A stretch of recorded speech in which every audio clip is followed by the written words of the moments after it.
MLC కవిత వ్యాఖ్యలకు Mahesh Kumar Goud counter ఇచ్చారు. బీసీల గురించి మాట్లాడే హక్కు బీఆర్ఎస్కు లేదన్నారు. 10 ఏళ్లు బీసీలను అనగదొక్కి అగ్రవర్ణాలకే అంకితమయ్యాయని విమర్శించారు. బీఆర్ఎస్ నేతల మాటలను ప్రజలు నమ్మరని చెప్పుకొచ్చారు. బీసీలకు కాంగ్రెస్ అత్యంత ప్రాధాన్యత ఇస్తుందని తేల్చి చెప్పారు మహేష్ కుమార్ గౌడ్.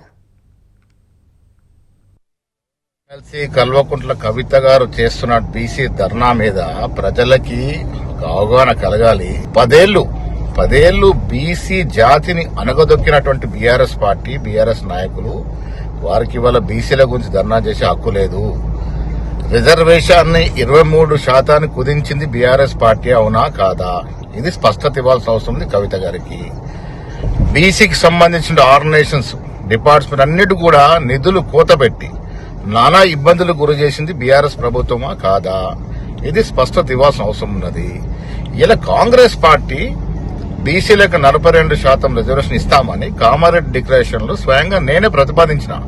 ఆ డిక్లరేషన్ అనుగుణంగా మనం పనిచేస్తా ఉన్నాం. ఇవాళ దానికోసమే కుల సర్వే మొదలు పెట్టినాం. దానికి ఒక డెడికేటెడ్ కమిషన్ ఇవ్వడం జరిగింది.